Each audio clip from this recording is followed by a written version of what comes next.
माननीय नामदार बाबासाहेबजी पाटील साहेब सहकार मंत्री महाराष्ट्र राज्य मुंबई यांना मी विनंती करतो, साहेब आपण या सभेला संबोधित करावं, आपल्याला विनंती आहे.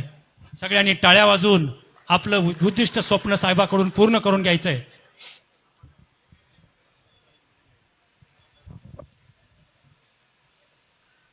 लातूर जिल्हा मध्यवर्ती बँक लिमिटेड लातूर 43व्या वार्षिक सर्वसाधारण सभेला उपस्थित असलेले, मार्गदर्शन करण्यासाठी आलेले आपले सर्वांचे नेते दिलीपरावजी देशमुख साहेब, कर्तव्याध्यक्ष बँकेचे चेअरमन धीरज भैया, अशोकराव पाटील निलंगेकरजी, माजी आमदार वैजनाथदादा शिंदेजी, आबासाहेब पाटीलजी, जगदीशजी बावणे, सभापती कृषी उत्पन्न बाजार समिती लातूर, प्रेरणा कारखान्याचे चेअरमन अनंतरावजी देशमुख साहेब, अमोलरावजी पाटील, संभाजी सूळ, शिवानंद तात्या हेंगणे, महेश बँकेचे उपाध्यक्ष निवर्तरावजी कांबळे, श्यामभाऊ भोसले, चेअरमन मारुती महाराज, बँकेचे उपाध्यक्ष प्रमोदजी जाधव साहेब, या बँकेचे कार्यकारी संचालक हनुमंतरावजी जाधव, पृथ्वीराजजी शिरसाट, विजयकुमारजी पाटील साहेब, अशोकरावजी काळे, उपाध्यक्ष मांजरा कारखाना, माजी जिल्हा परिषदचे समाज कल्याण खात्याचे सभापती माझे मित्र बाबासाहेब गायकवाडजी, जगन्नाथ पाटील साहेब, चेअरमन जिल्हा मजूर federation Anil Chavan, Pravinji Patil, Vijaykumarji Deshmukh, vice chairman 21 sugar Sunilji Kachota साहेब, सर्व उपस्थित संचालक मंडळ, व्यासपीठावरील सर्व मान्यवर, पत्रकार मित्र आणि जिल्ह्यातून आलेले या बँकेचे सर्व सभासद बंधू भगिनी आणि कर्मचारी मित्रांनो, सर्वप्रथम मी विलासरावजी देशमुख साहेबांच्या प्रतिमेला अभिवादन करतो. आज या शुभेची सुरुवात करण्यापूर्वी ज्यांच्या दूरदृष्टी आणि अथक परिश्रमामधून ही सहकार चळवळ आपली सुरुवात झालेली आहे आणि त्याचंच आजचं एक बळकट रूप झालेलं आहे. स्वर्गीय लोकनेते विलासरावजी देशमुख साहेब यांना मी विनम्र अभिवादन केलेलंच आहे. त्यांना किती दूरदृष्टी असेल की त्या काळामध्ये बँक नव्यानेच आमच्या ताब्यामध्ये आली होती. आम्ही राजकारणाची सुरुवातच नव्याने केली होती आणि देशमुख साहेबांनी, जाधव साहेब, निलंगेकर साहेब, चाकूरकर साहेब हे सगळी मंडळी त्यावेळेस राज्याचं आणि देशाचं नेतृत्व करत होते. आणि मग त्यावेळेस पसंती मला जी दिली त्यावेळेस विलासराव देशमुख साहेबांनी दिली आणि त्याच्यामुळं आज या बँकेमध्ये संचालक म्हणून काम केलं, व्हाईस चेअरमन म्हणून मला काम करता आलं, चेअरमन म्हणून काम करता आलं आणि त्याचा फायदा मला राज्याचा सहकार मंत्री होण्याचा मान केवळ देशमुख साहेबांमुळे भेटला. की ज्यांच्यामुळे आपला विकास झाला, ज्याच्यामुळे आपण मोठे झालो, आपली संस्कृती आहे की आपण त्या गोष्टीला विसरायचं नसतं. असं म्हटलं तर चुकीचं ठरणार नाही. मी आणि दिलीपराव देशमुख साहेब ह्या बँकेचे मायबाप आहोत आणि मग त्याच्यामुळं तळ हातावरच्या फोडासारखं जपून या बँकेची आम्ही घोडदौड केलेली आहे. काही नव्हतं, खुर्च्या टेबल, कर्मचाऱ्याला पगार नव्हत्या, पुनर्वसनातून बँक जागत होती. पण एक चांगला कॅप्टन आपल्या बँकेला भेटल्यानंतर कुठल्याही क्षेत्रामध्ये, राजकारणात राज्याला एक मुख्यमंत्री चांगला भेटला, या बँकेमध्ये चांगला भेटला, कारखान्यामध्ये चेअरमन चांगला भेटला, तर सगळ्या गोष्टीचं नियोजन केलं हे काय होऊ शकतंय ह्याचं उत्तम उदाहरण म्हणजे आज ज्या विलासराव देशमुख साहेबांनी त्यावेळेचे स्वप्न बघितलं होतं ते स्वप्न साकार झालं धीरज भैया बोलत असताना वाटलं मला. आणि त्यांच्यावर जी जबाबदारी आम्ही दिली होती हे आमचं दोघांचं काम होतं. संचालक मंडळाने देखील खूप मोठ्या मनाचं मोठेपण दाखवलं की वेल क्वालिफाईड माणूस आहे आणि कशाचीही अपेक्षा नाही. आता आपल्याला आपलं जीवन जे आहे ते लोकांच्या सेवेसाठी आपल्या वडिलांनी केलेलं आहे आणि त्याच पद्धतीनं आपण काम करावं आणि त्या पद्धतीनं निश्चितपणे 5 वर्षामध्ये त्यांनी काम केलेलं आहे. ह्याचा आम्हाला सार्थ अभिमान आहे. म्हणून आज आम्ही या वार्षिक सभेला दरवर्षीच राहतोय. फक्त एकदा नव्हतो मी. मार्केटिंग फेडरेशनची माझी मुंबईत मीटिंग होती पण तिथून मी ऑनलाईन जोडलो होतो मी. म्हणजे एवढं नातं या बँकेशी आमचं राहिलेलं आहे. आज जे शेतकऱ्याच्या चेहऱ्यावर जे आनंद दिसतात ते खरे खरे आनंदाचे अश्रू आम्हाला बघायला भेटते. शेतकऱ्याच्या डोळ्यामध्ये अश्रू बघितले नाही बघितले तर आम्ही, पण आज आम्ही आनंदाचे अश्रू बघतोय. ही खरं कामगिरी या बँकेची आहे आणि म्हणून आम्हाला या बँकेत यावं वाटते सारखं आणि त्याचा फायदा झालेला आहे. म्हणून 17 ऑगस्ट 84 रोजी बँकेत झालाच. हा प्रवास काही सोपा नव्हता मित्रांनो.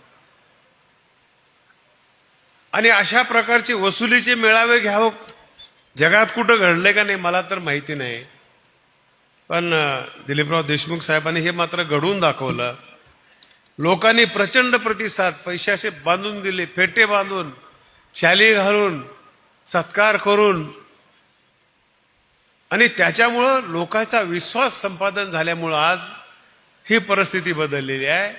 आणि कुठेही आहे एखादी संस्था मोठी होत असते त्यावेळेस लोकांचं सगळं लक्ष तिकडे जाते. आम्हालाही वाटतं या ना, तुम्हालाही या, कुणाला काही इथं दरवाजा बंद नाही आहे, पण यायच्या मार्गानेच यावं लागेल आपल्याला. आणि चांगल्या कामासाठी सगळ्याला इथं उपलब्ध आहे, ह्याला कुणी रोखू शकत नाही. लोकशाही आहे. सहकार क्षेत्र लोकशाहीचे मूल्य रुजवण्याचे एक मोठं खूप साधन आहे. या बँकेनं यापूर्वी देखील करून दाखवलं. आज 10,000 कोटीहून अधिक व्यवसायाकडे बँकेची वाटचाल सुरू आहे. त्यावेळेस आकडे जर बघितलं ना, माझं 2.5 कोटी तालुक्याचं वाटप होतं. 2.5 कोटी. आज 250-300 कोटीच्या पुढे आकडा गेला असेल माझ्या तालुक्याचा. प्रगती कुठं मोजणार आहात तुम्ही? आणि 100% वसुली आज बघितलं आपण 585 काहीतरी बँक आहेत आपल्या, त्याच्यापैकी 143 शाखा असल्या कठीण परिस्थितीमध्ये देखील आपण 587 पैकी 143 संस्थांनी 100% वसुली या कठीण वर्षामध्ये करून दाखवलंय. मागल्या कालखंडामध्ये तर 100% आकडा जास्त होता आपला. हे खरंच रे माझ्या शेतकरी राजावर जात आहे, माझ्या सोसायटीच्या चेअरमनवर जात आहे, गटसचिवावर जात आहे. त्यांनी केलं हे केलं आणि त्याच्यामुळे हे आम्हाला सगळं करता आलं. एवढंच करून थांबले नाही. 10,000 कोटीची उलाढाल म्हणजे काही साधी गोष्ट नाही, खूप मोठं यश आहे मित्रांनो. आता हे आपल्या प्रगतीचा टप्पा दुसरा सुरू झालेला आहे. नवीन तंत्रज्ञान, नवीन युग आलंय. कारखानदारी उभा राहिली. कारखानदारीमुळेच आपला व्यवसाय चाललाय. बँकेचं नाव राज्यामध्ये, देशामध्ये झालंय. पुरस्काराचा आकडा सांगितला आताच टीव्हीमध्ये, 43 का 46 पुरस्कार या बँकेला भेटलेले आहेत. पण आज धीरज भैयाच्या नेतृत्वाखाली 13-14 पुरस्कार भेटलेले आहेत. तर हे साधी गोष्ट आहे का मला सांगा बरं? एक नाही, त्यांनी कारखान्याला कर्ज दिलं. आपल्या कारखान्याला पैसा खर्च खूप व्हायला लागला ठेवीसाठी. त्याच्यासाठी हार्वेस्टर आपण 150-200 हार्वेस्टर एकदाच दिले. सुरुवातीला लोकांना भीती वाटायला हार्वेस्टरची, ऊस खरडून तोडतंय, ऊसाचं नुकसान होतंय, पातळ होतंय, अशा चर्चा होत्या. पण माझ्याकडे 15-16 हार्वेस्टर आहेत. उलट शेतकऱ्याचा फायदा आहे त्याच्यामध्ये. लेबरनं तोडण्यामध्ये आणि हार्वेस्टरनं तोडण्यामध्ये काय फरक आहे? लेबरनं तोडलं की इथून तोडतंय, काय एवढा ऊस वरी राहते. कारण कत्ता मारतो ते कत्ता बुडातून आडवा कधीच मारू शकत नाही, त्याला कुऱ्हाडच पाहिजे. कत्ता हा असा वाकडा तिकडा होतोय, त्याला झेलतच मारावं लागतंय. त्याच्यासाठी आपला खरा जर रिकव्हरी आहे, खरी जी साखर आहे ते इथंच राहते आपली 2-3 कांड्यामध्ये. आणि ऊस खरडून तोडल्यामुळं फुटायला चांगला होतंय. फायदे त्याच्यामध्ये किती जास्त. आता काही लोक म्हणले वजन कमी व्हायला लागले, तुम्हाला वाडं गोळा करायचं नाही, वाड्याचं नुकसान व्हायला लागलंय. पाचट त्या ठिकाणी तुम्हाला काही कट्टी करायची गरज नाही. आपण लेबर लावून ऊस तोडलं तर पुन्हा बुडक्या मारावं लागतात, त्याचे पैसे वाचले. आणि मग सगळ्या गोष्टी जर बघितल्या तर हार्वेस्टर आता नवीन तंत्रज्ञानाशिवाय आपण ही कारखानदारी चालू शकत नाही, यंत्र चालू शकत नाही. मग बँकेमध्ये त्यांनी देखील अनेक प्रयोग केले. आता ज्याचं बटन दाबलं, किती वेळ लागला, बटन मी दाबल्याबरोबर सगळ्याचे पैसे खिशात गेले. उठून का म्हणलं मला, पैसे काढून बी घेता येते पण मी काढून घेणार नाही. सांगायचं तात्पर्य की नवीन तंत्रज्ञान आता आपल्याला ऍक्सेप्ट करावं लागेल, स्वीकारावं लागेल. त्याच्याशिवाय आपल्याला प्रगती करता येणार नाही. आता मी साहेब बोलत होतो, तुमच्या सगळ्या आशीर्वादामुळं राज्यभर फिरता येते मला. पुन्हा बँकेमध्ये देखील त्या कार्यक्रमाला गेलो होतो, वहिनी आणि मी कार्यक्रमाचाच अध्यक्ष होतो. 600 कोटीचे बॉन्ड त्यांनी विकलेत, 1000 कोटी रुपये यासाठी त्यांनी ठेवलेत. काल परवा एक नवीन इंजिनियर आमच्याकडे आला होता की VSIने जे केलेलं हे आहे तेच घ्यावं असं नाही, नवीन देखील काही त्याच्यातल्या कमी खर्चाचे देखील नवीन यंत्र आलेत. तर ते जर आपण वापरलं तर आपल्याकडे येणार आहे. मग जे महाराष्ट्रामध्ये, देशामध्ये जेवढे काही राज्य आहेत,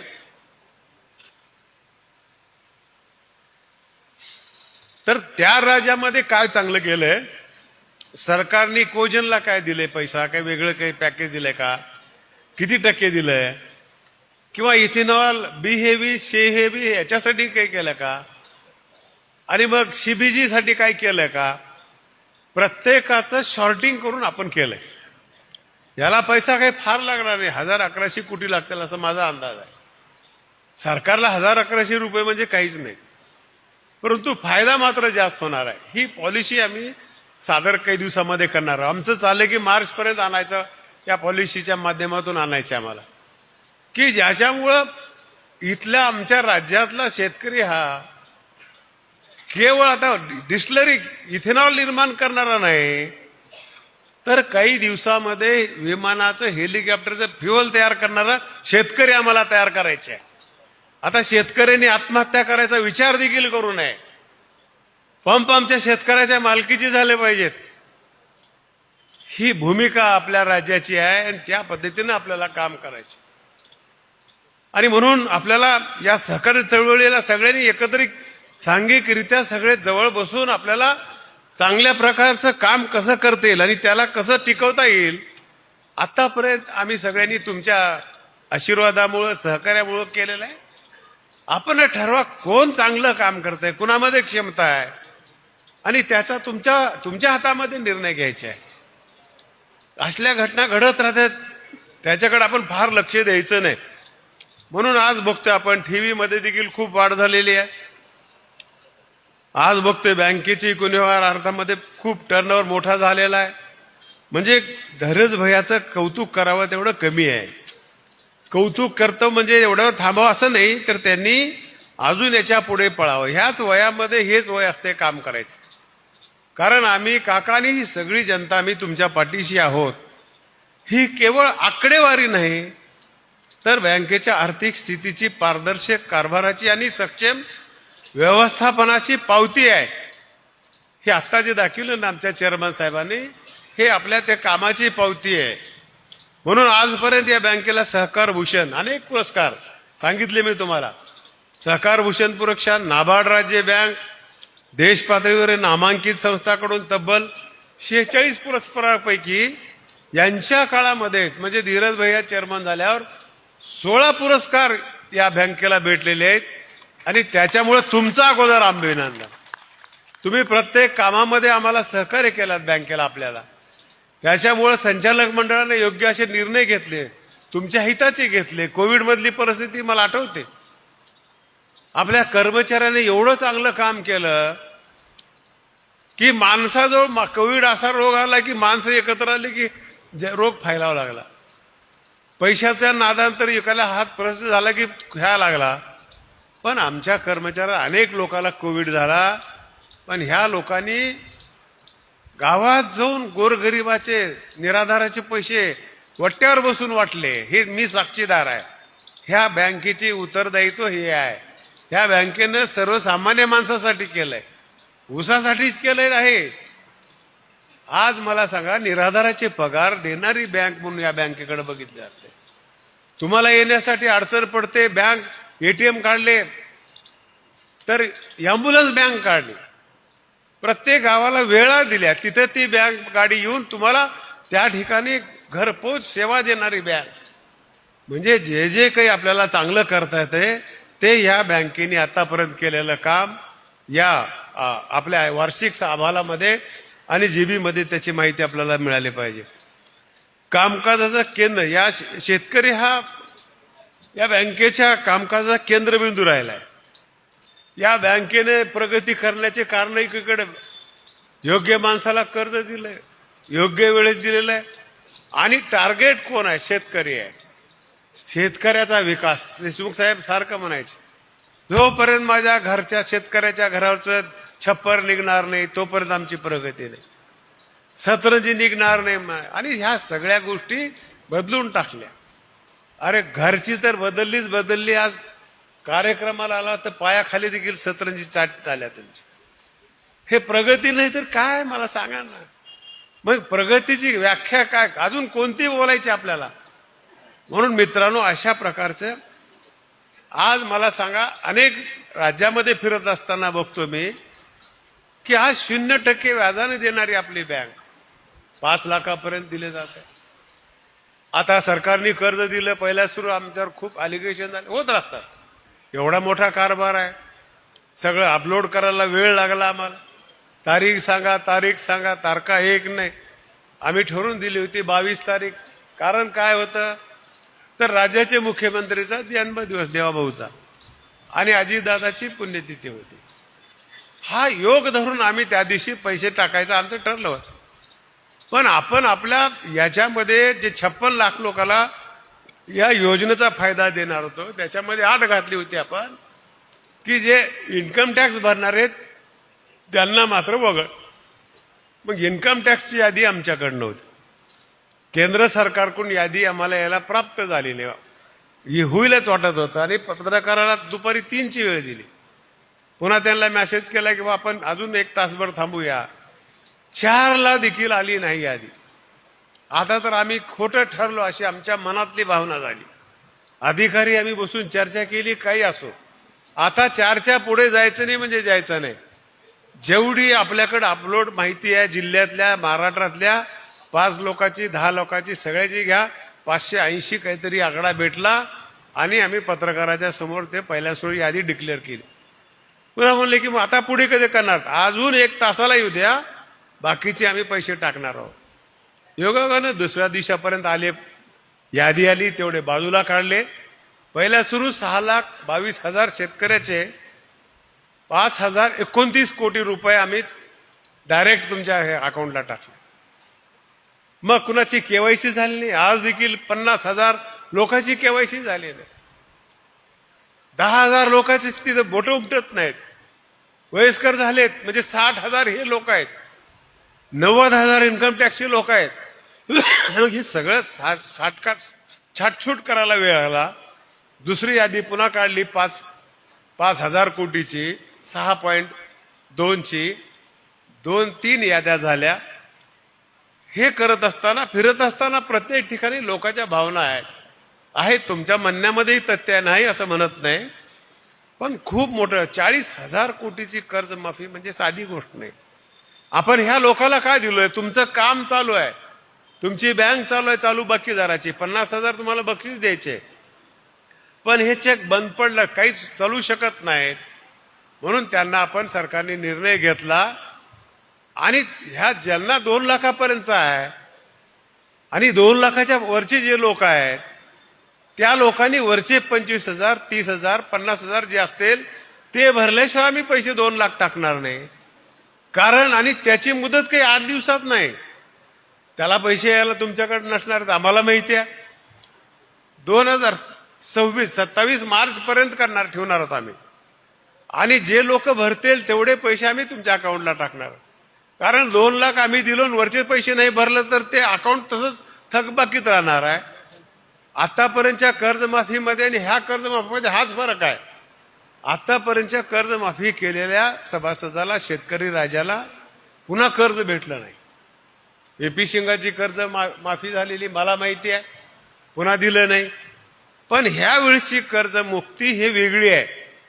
एका दिवसामध्ये एवढे तुमचं जे मुद्दल आहे कर्ज, तेवढं कर्ज बँका तुम्हाला देणार आहेत. सरकार तुमच्या पाठीशी मागं ठाम आहे. हा फरक आहे. नाहीतर कर्जमाफी केली आणि पुन्हा काहीच नाही. आणि ते लगेच चालू आहे. 1 ते 2 दिवसामध्ये कर्ज वितरण करायचे अशा प्रकारचे आदेश दिलेले आहेत. मग MG बँक, जे महाराष्ट्र ग्रामीण बँक म्हणतो, त्यांचे 1000 कोटी रुपये, त्यांनी ती तोट्यामध्ये बँक आहे. ते OTS ला मान्य करू शकत नाही. आमचंच अगोदर आमचा कारभार तोट्यामध्ये आले, आम्ही याच्यामध्ये समाविष्ट होऊ शकत नाही. आमच्यासाठी सरकारने वेगळा निर्णय घ्यावा. आणि आम्ही त्यांनी जर मान्य केलं तर त्यांचे 1000 कोटी तोटा आणि आपले 200 कोटी म्हणजे 1200-1300 कोटी महाराष्ट्र बँक अडचणीत येणार होती. मग काल बुधवारी मुख्यमंत्री महोदयाने सांगितले की आपण सगळा खर्च बेअर करू आणि 1000 कोटी त्यांचे सगळे देऊन टाकू. मग ते एक झालं की दुसरं, दुसरं झालं की तिसरं. तुम्हाला एवढंच वाटतंय? अजून दुसरे खूप देणं आहे आपल्याला. शेतकऱ्याचं आमचं कमिटमेंट आहे. जे बोललंय ते आम्हाला द्यावंच लागेल, उशीर झाला तरी द्यावं लागेल. आणि कर्जमाफी ही एकही माणूस शिल्लक राहणार नाही, ह्याची खबरदारी आम्ही घेतलेली आहे. ज्या दिवशी आमच्या बोर्डवर येईल की सगळे शेतकरी नील झालेत, त्या दिवशीच हे थांबणार आहे. ह्याला मुदत बिलकुलच नाही. म्हणून शेतकऱ्यांनी काळजी करायचं कारण नाही. प्रामाणिकपणानं करावं. प्रामाणिकरण करून जे घ्यायचे ते करून घ्यावं. तसं तहसीलदारकडे आपण काही सूचना दिल्यात, जिल्हाधिकाऱ्याकडे त्या ठिकाणी माहिती दिल्या.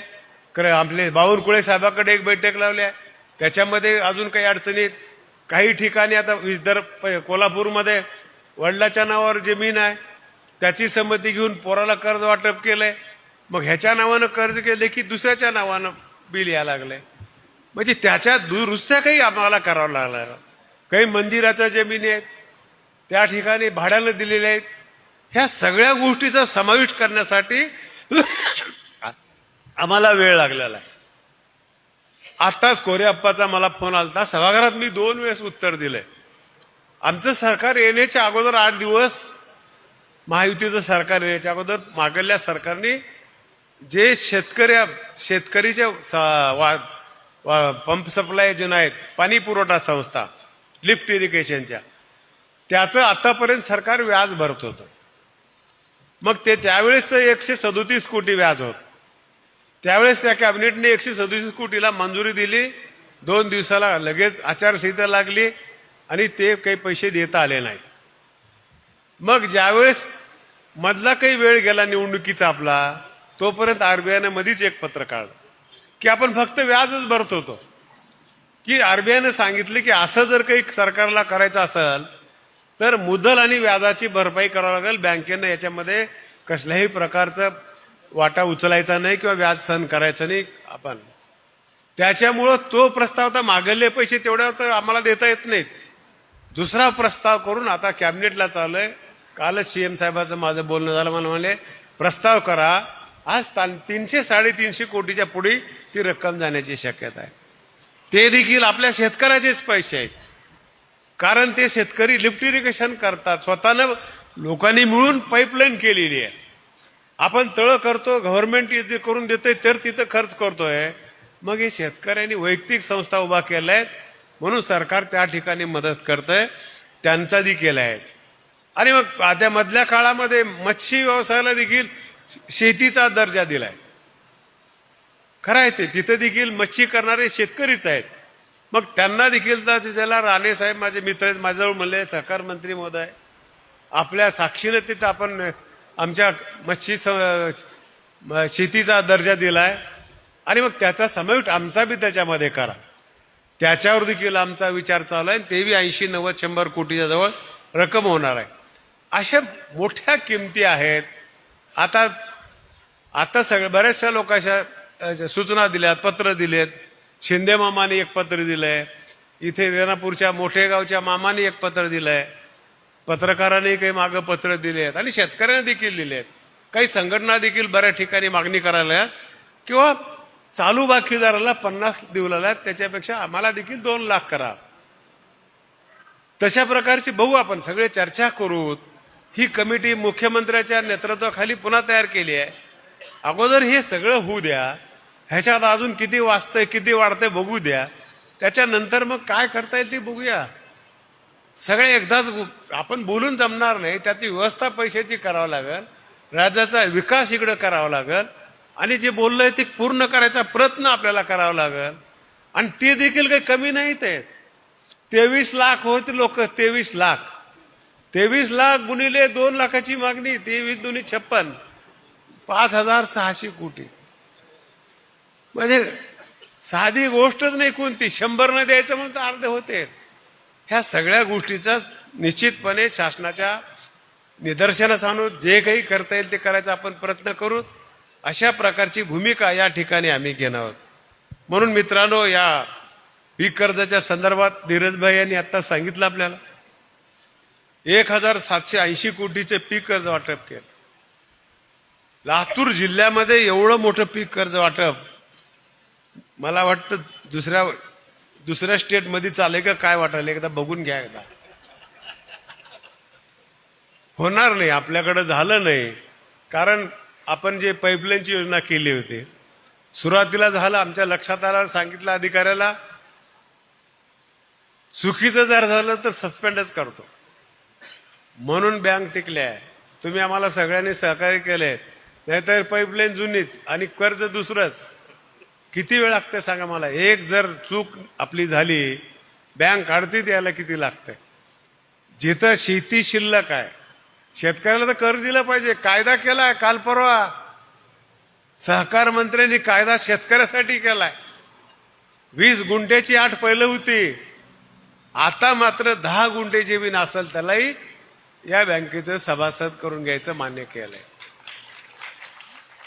म्हणजे शेतकरी आमचा केंद्रबिंदू आहे, सरकारचा असो की बँकेचा असो. सावकारावर देखील निर्बंध आणलेत, काही ठिकाणी घडले नाही म्हणत नाही.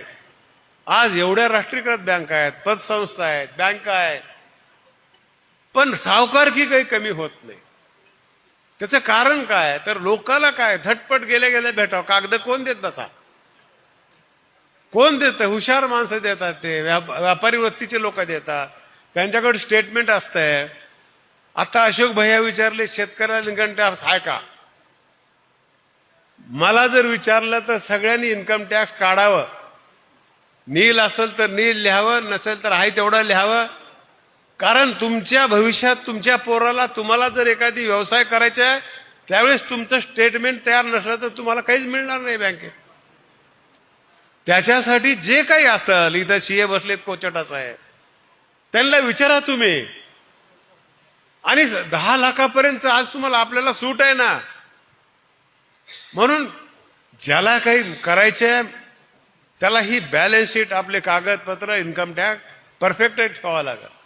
आणि ज्याला काही करायचं नाही ते चुकवा, मग आम्हाला काय करायचे. म्हणून तुम्हाला जे काम करायचे ते पारदर्शक करावं लागेल, तुमचं कागदपत्र अपडेट राहावं लागतील. पण अशा प्रकारे आपल्याला ह्या सगळ्या गोष्टीमध्ये काम करणार आहे. या वर्षात 80% वसुली झाली, खूप चांगला आहे. जिल्ह्यामध्ये शेतकऱ्याचं हित जोपासणारी बँक म्हणून बघतोय आपण. 16-17 पासून राबविण्यात येत असलेल्या योजनेअंतर्गत गेल्या 10 वर्षात 87,033 शेतकऱ्यांना रुपये 1,37,000 लाख इतक्या रकमेचा व्याज परतावा आपल्याला लाभ देण्यात आलेला आहे.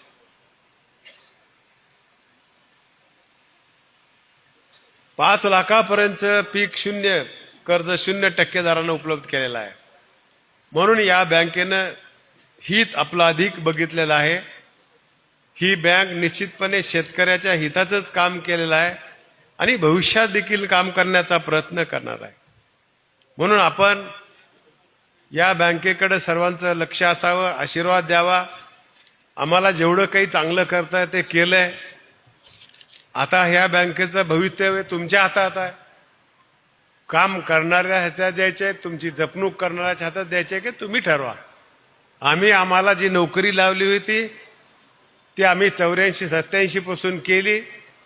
आमच्या हातात कारभार दिला, योग्य माणसाच्या हातात आम्ही कारभार देऊत म्हणजे काही मोकळं सोडणार नाही. आम्ही दोघं जण आहोत बघायला.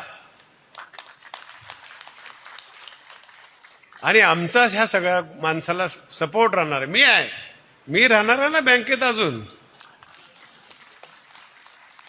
मला बाकी काय काम आहे. जरी चेअरमन बँकेचा राज्याचा सहकार मंत्री जरी झालो तर ज्या बँकेमुळे मी झालो, मग या बँकेला मला कसं विसरता येतील.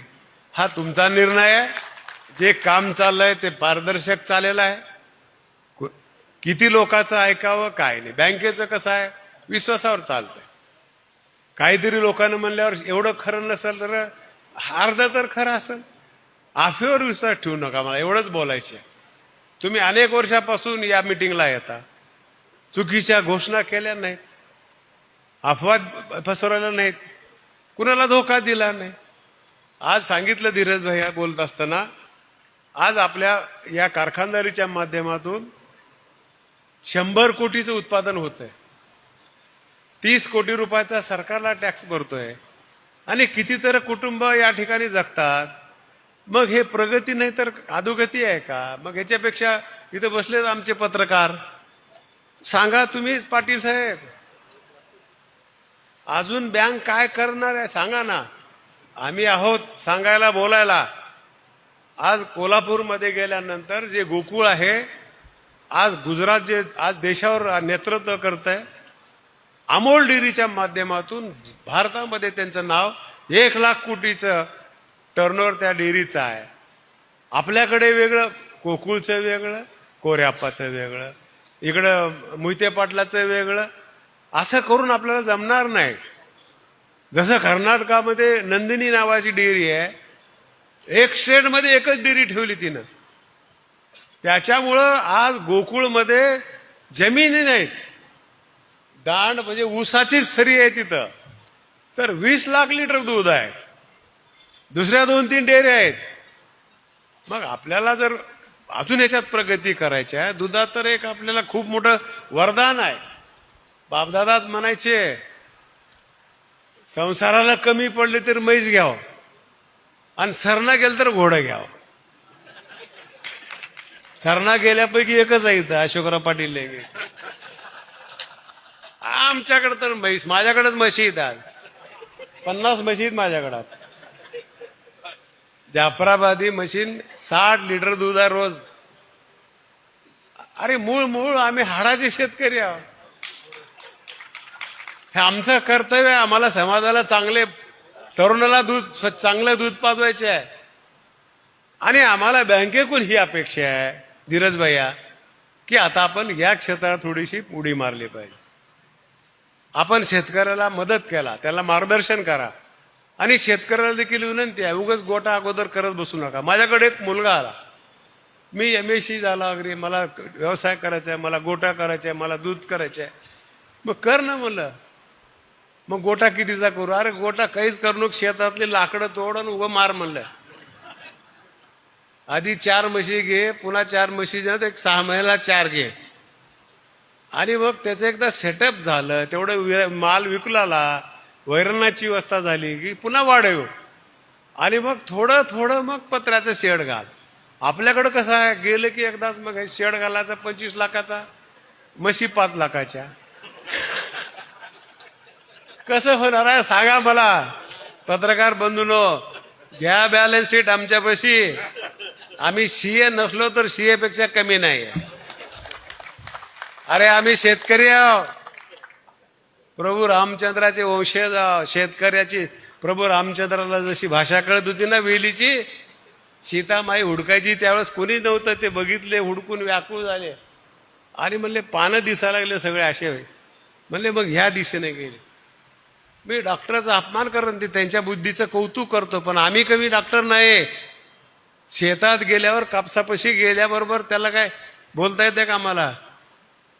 काय झालं रे, पकडून गेलास म्हणायला? रात्री काय खाल्लास म्हणता येते का? संडास किती बऱ्या झालास म्हणता येते का? हे त्याला जवळ गेल्यावर कळतंय आम्हाला. याला कॉर्चिंग झाले, गड्यानं औषध जास्त मारलंय. मग डॉक्टर आम्ही का तुम्ही? म्हणून शेतकरी माझा कमी नाही. अरे त्याच्यामुळे तर आमच्या भारताची प्रगती झाली. शेतकरी राजा नाही तर काय या जगामध्ये काय? खरा आनंद तर तिथंच आहे. कवाली कालपोरा खूप चांगली आहे. फकीरी में जो आनंद आहे हो, आपल्याला तसं व्हायचं नाही. तुकारामाने खूप सांगून गेले आपल्याला, संसार चिकाटीनं करावा, मजबूतीनं करावा, धन कुबेराचं देह काळाचा. कोणा कोणतर म्हणतंय अरे काय करायचे कमवून, म्हणजे निष्क्रिय राहा, कधीच तुकारामानं म्हणलं नाही. खरं त्याचा अर्थ वेगळाच आहे. काय सांगितलंय? ठेविले तैसे आनंदी राहावे. काय याचा अर्थ किती लोकांना माहित आहे? माहित असं नाही म्हणत नाही. तुकारामाला असं म्हणायचंय की मी जे आता आहे, माझा जो कलर सावळा आहे, माझी जी बांध आहे, याच्यात बदल नाही. ठेविले तैसे आनंदी राहावे, ह्याच्यातच आनंद राहा. चित्ती असू द्यावे समाधान. मग आपण काय म्हणतो? काहीच करायचं नाही. तुकारामानं सांगितलंय आम्हाला, असं नाही सांगायला. खूप मजा आली जीवनामध्ये. तुकाराम महाराजांनी असा संतच होऊन गेला नाही. तुकाराम महाराजांनी दिशा दिली.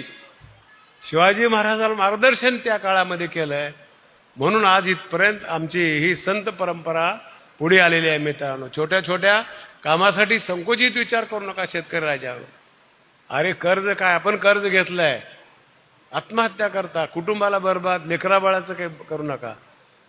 म्हणून मला विनंती करायची आहे, आज तर आपण एवढे स्वावलंबी झालो, आर्थिक सक्षम आहोत, म्हणून संकुचित विचार करायचा काही कारण नाही. आपण सगळेजण मिळून भविष्याच्या काळात चांगल्या पद्धतीनं काम करू, आपली आणि राज्याची प्रगती करू. अशाच प्रकारचं काम घडावं बँकेकडून, अशी अपेक्षा व्यक्त करतो. आमच्या चेअरमननी आम्ही आपल्या समोर अहवाल 5 वर्षाचा ठेवलाय. आम्ही नोकरी बरोबर केल्याय वाटली, खातात शेतात खात नेऊन बरोबर घातलाय वाटला, माल आणून बरोबर बँकेत दिलाय वाटला, तर आमची नोकरी कंटिन्यू करा. चुकला वाटला तर पाठवून द्या घराला. एवढंच या निमित्तानं सांगतो आणि माझे 2 शब्द संपवतो. जय हिंद, जय महाराष्ट्र. धन्यवाद साहेब.